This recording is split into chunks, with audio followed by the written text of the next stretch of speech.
आम्हा बायकांचा सगळ्यात महत्त्वाचा दागिना असतो जोडवी आणि पैंजण।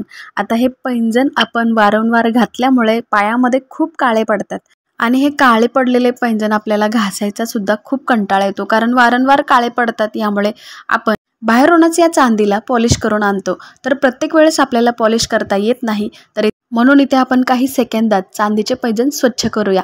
तर इथे मी एक भांडं घेतले, तर तुम्ही जर्मनचं किंवा स्टीलचं घ्या, शक्यतो स्टीलचंच घ्या, म्हणजे स्टीलचं घेतल्यामुळे आपलं पातेलं काळं होत नाही।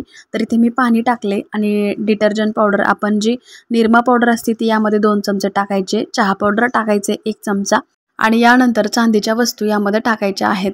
तर एक 5 मिनिट आपण याला उकळी आणायची आणि उकळी आल्यानंतर 5 मिनिटानंतर आपण हे गार झाल्यानंतर काढून घेऊया। तर एखाद्या खराब ताटामध्ये आपण काढायचे आणि यूज न होणारा ब्रश वापरायचे घासायला। तर आपण यानंतर आपल्याला काही घ्यायची गरज नाही आहे, तर ब्रश घ्यायचे आणि जे पाणी राहिलं होतं ना शिल्लक, तेच पाणी घ्यायचे आणि ब्रशने अशा प्रकारे घासायचे। तर काही सेकंदामध्ये आपलं हे पैंजण स्वच्छ होतं। तर तुम्ही बघू शकता आपलं हे पैंजण स्वच्छ झालेलं आहे। तुम्ही खूप वेळा केल्या असाल, तर तुम्हाला ही ट्रिक्स माहिती नसेल तर तुम्ही नक्की एकदा चांदीचे पैंजण स्वच्छ करा।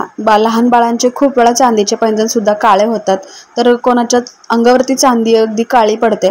तर वारंवार काळी पडल्यामुळे आपल्याला धुण्याचा सुद्धा खूप वेळा त्रास होतो, प्रत्येक वेळेस आपण पॉलिश करू शकत नाही। तर ही ट्रिक्स यूज करा आणि मला कमेंट करून सांगा। पुढच्या ट्रिक्स सोबत आपण असेच भेटूया। धन्यवाद।